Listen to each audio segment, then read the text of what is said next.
What is going on? Actually, Final Four here with Xavier, and today we have another episode of Sports Talk. Today, we're going to do our thoughts about the loose Arraez trade. We have Pokeball Mace and K Mustard.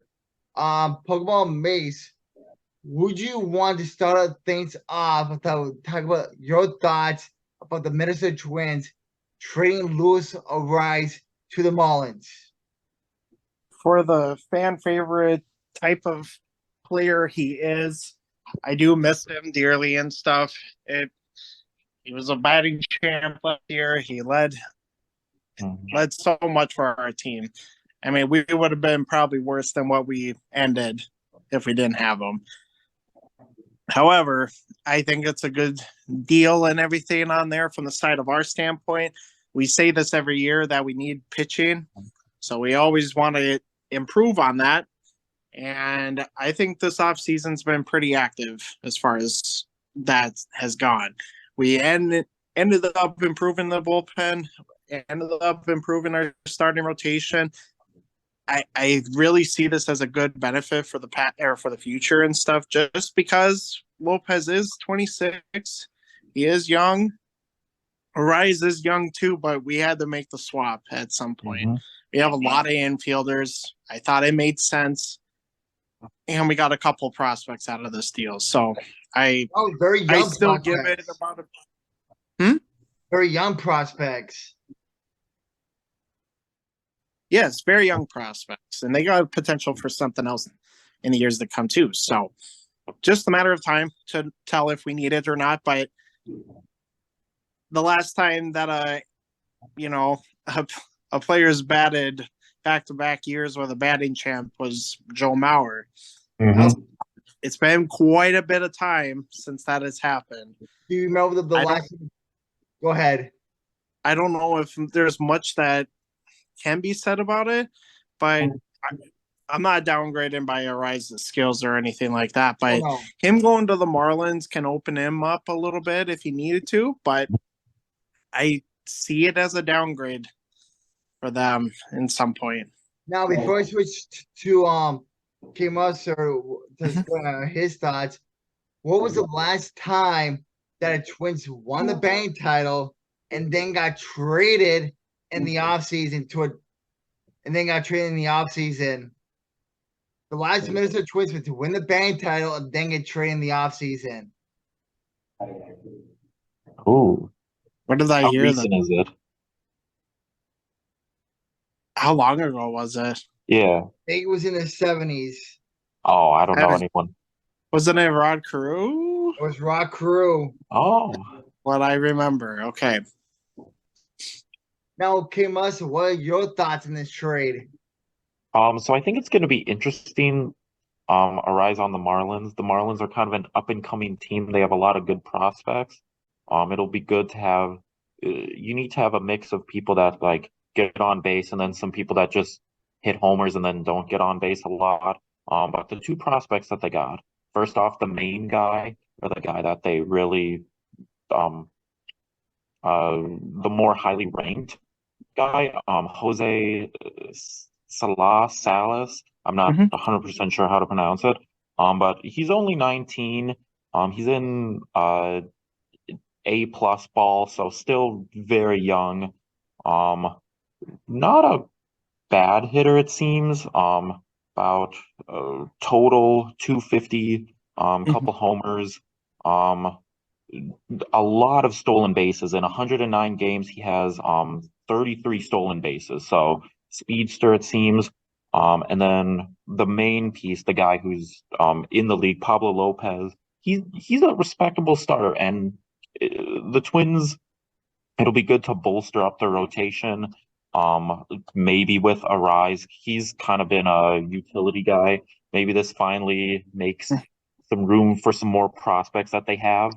Just kind of sitting there in the minors gives them more opportunities to kind of call them up and get them like meaningful plate appearances.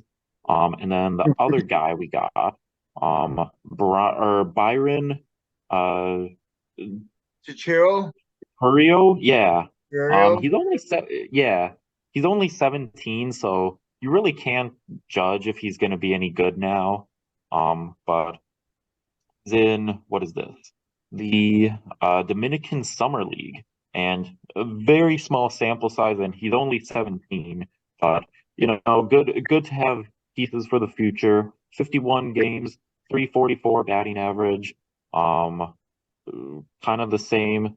Gets on base, steals, and his strikeout to walk ratio is really good. In 51 games, 25 walks, 27 strikeouts. So kind of a good guy. Gets on base, steals, gets walks, stuff like that. So I think if those younger guys can pan out, this will really be a good trade that can benefit the Twins. But it really all depends on how they can develop both of those players, because they're only 19 and 17, the prospects. So they still have plenty of time left in their careers, and it'll take at least probably 5 years before you know whether or not they're good. So Right. time will tell, but I think Pablo Lopez will have a good immediate impact on their rotation. Yeah, my thoughts on it, like, I think it's actually like a win for the Minnesota Twins here, because we don't know how Luis Arraez is going to pinpoint this season. And I've been talking to a few other people. They hate the trade. They hate the fact they got Pablo Lopez, and they also hate the fact that they even signed Correa. I saw it, like, even over social media, like, and people don't realize a downfall was pitching. Mm-hmm. And trading Luis Arraez, I'm fine with it. Like, it's really like, because if you look at this, Twins need pitching, Marlins need an offensive guy. It's a win-win for both sides. However, I think I'll get the winner of that trade to the Minnesota Twins, because of how they need pitching, and they also got additional 2 prospects. Mm-hmm. And they need pitching. So I think Lopez, like you two said, is going to help with the rotation out, but I do not see that he is the legitimate number 1 starter. No. But however, we can talk about what we think about throughout the video. We're going to predict what our potential rotation is. Yeah. And yeah. So what do you think, going back to let's go with Kim Musson, what do you think the potential rotation for the Minnesota Twins in 2023? The potential for what? Sorry, could you repeat that? Yes, the potential starting rotation for the Minnesota Twins. Ooh, I think Lopez would probably be a number 2 starter. Just based on how he's been on the Marlins, and his stats so far in his career. Hopefully he can take that step forward. Again, he's 26. That's not too bad. I mean, considering for baseball, anything can really happen. This next year, he is projected to have about a 3.6 ERA. This is from Baseball Reference, by the way. They have some really good statistics and really good analysis. Yeah. 3.6 ERA, 1.169 WHIP, 9-9 record, but you can't really predict a record. But ERA, kind of just going off of how he's been career. 2022, 3.75 ERA, 2021, 3.07 ERA, and 2020, 3.61 ERA. And that's kind of got a decent sample size. I think if he can keep his ERA around like 3.3, he'll be good. But I think he can be a solid number 2 starter, and if he can really put it together, I think he can go up to kind of ace territory. But I don't think he's quite there yet, though. I don't think you can call him your ace. Yeah, I potentially see him right at 2 or 3, right in that mark on there. The fun thing about this pitching rotation is when you look at them, there's no definite ace. There just Mhm. is. But there's a bunch of good, solid dudes in there that could win you 10 plus games. It's just a matter of time and how everything progresses. But I, like I said, I say Pablo could be 2 or 3 in that rotation. Um, I do think Joel Ryan has a potential chance to outbid him on there in that spot, but it's just a matter of time and stuff. They have 7 potential starting rotators and stuff on there. So it's something that you can look at them and realize maybe there's some glimmer of hope that someone can just climb the ranks if they need to.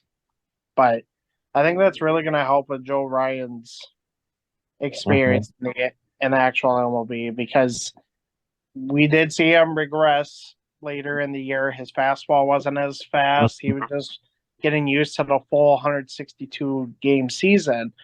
Whereas if he has one extra starter in there, maybe they'll do a 6-man rotation. I don't know. It could be up in the air at this moment, but Here's I think Minnesota Twins potential rotations. I think Joe Ryan is your number 1 starter. Mhm. And then since we will have Kenta Maheda coming back. We have Chris Paddock will be coming back. I And Leader forgot they in have speed. Chris Paddock. and then some of these guys that was previously in the rotation might end up in the bullpen. And maybe they'll build off the bullpen. But here's my potential rotation. I think Joe is number 1. I really think Kenta Maheda is your number Mhm. 2. Lopez number 3. Mhm. Well, with the last 2 spots, it's kind of hard to choose because you have Paddock, you have Sonny Gray, you have Todd Mall, you have Billy Obi, you have Josh Winder. And I can see this. The number 4, Chris Paddock. Mhm. Number 5 is Sonny Gray. And they do the 6-man. Either it's going to go to Josh Winder, Billy Obi, Todd Mall. I think really it's going to be mostly like Josh Winder. Mhm. If they do it, then have I think Tallahassee is better off in the bullpen. The only thing about Chris Paddock is he's coming off the Tommy John surgery last year. Maheda. Huh? Yeah, they were Maheda. However, Paddock is not going to be starting right away. He's got a couple months until he's Yep. fully healthy still. So in that time, they still have the depth in that rotation to put someone back up there if they need to. But it's also, yeah, it's just a matter of that. They had like 9 Whenever guys last year went through the starting rotation. Mm-hmm.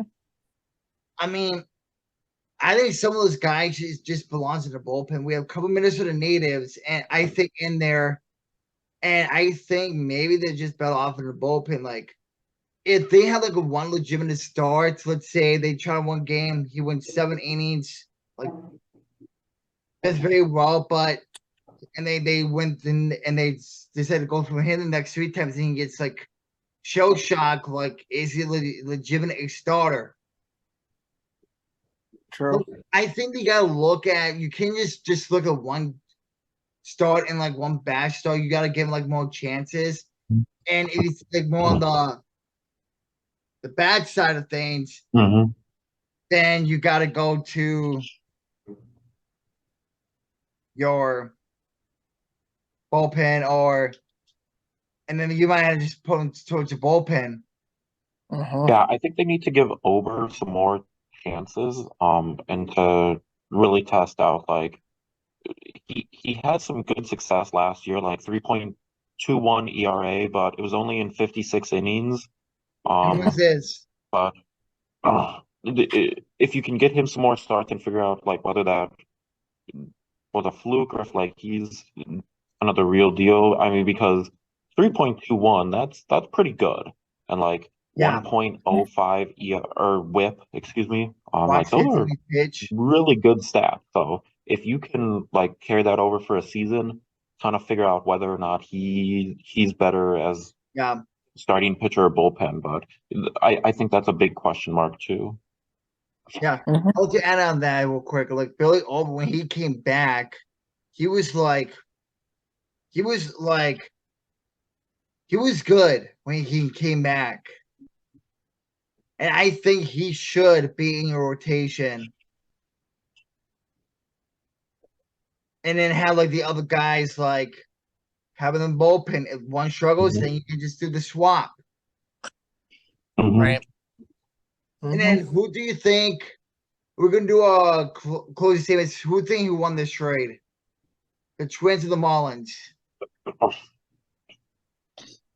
I don't have a full answer on it yet just because about it, but Mhm. right now, ideally for the future Potential. side of things, I say the Twins do because of all the prospects that they got out of it. But you're looking at a standpoint for longevity. I really like our chances on that point, but everything else, Mhm. you got rid of your batting champ hitter, which is something that was kind of lacking last year on Mhm. offense. It seems a little off, but at the same time, I I mean you're gonna improve everything in that actual farm system from just that Yeah. trade alone. The main goal is Pablo Lopez. He had some very good upside last year and everything. Both have the potential. I honestly say this is a pretty even trade on both ends. That it's right in the middle, but that's my main answer. Yeah, I think Mustard? right now it's a lot easier to say the Marlins. But again, I think it really all comes down to how good the prospects are and if, well, first off, if they make the majors. Um, I think the Twins have more potential to win the trade just because if the two prospects do pan out, or even if one of them like makes the majors and is like a starter, I think that that would be a win. But it's tough to say. I mean, there's a lot of factors going into it, but just off of face value, I think Marlins right now, but if the prospects pan out, then the Twins will have won it.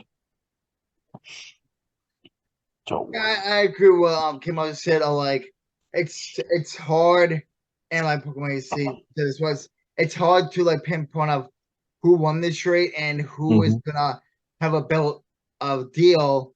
The Marlins need an offense. They got lose the Rise, but we don't know how well he's gonna fit in their lineup, and we don't know if he's gonna stay healthy or not. Like it's a mhm, risk you got to take. However, like I said, Rise is he's a pure hitter. He's basically like another Joe Mao type. However, he doesn't have enough power, nor he does well on the bases. Where he doesn't steal a lot. He only had like 4 stolen bases last year. mhm, Bat 316, 88 runs, 8 home runs, 40 like 44 home runs and 4 stolen bases, which is decent. But if you want to be better aggressive in the bases, those stolen base numbers must be higher. And maybe they might do that in Miami. We don't mhm. know. And Yeah. and if I had to give this a grade, I had to give the Marlins a solid. I give this actually the Marlins a solid B, and the Twins a slightly B plus Okay. trade. So it's Mhm, pretty much even for both sides. But I'm not gonna give one team like really low, and then one team is a lot better and things. It depends mhm. how the Yeah. trade is, but it sounds like they traded like straight up Arraez for Panic, then Miami would have won that trade. Right. Mhm. But what do you grade? What do you grade this, I give the Twins a B. Miami? And I think the Marlins get around the B range as well. Like you were saying, it's close to a B Mhm. plus and stuff on there for the Twins, but it's so close to tell at the Yep. point. But it grades improve over time, so it's just a matter of what happens. Mhm. And with these two young prospects, one's 19, one's 17, Yeah, there's so much That's to. very young, but they had a sub as rookie A, and then you had to climb up the ladder. You cannot, Mhm. you're not going to see no one jump from single A to triple A just like that, Yeah. unless you ban like 800 down there. Yeah. Mhm. But you're not going to face anybody good, so your No. numbers should be relatively decent down there. And then Mhm. I think what really like in the minors, if you can see somebody's going to be really good if they reach the double A or the triple A level, that's going to see if they're going to be like a potential star or not. I always find double A as more of a competitive minor league system to triple A, because you got a bunch of young studs in there. Most of the time, if you're ready for the MLB, you're going to be right there instead of Mhm. triple A.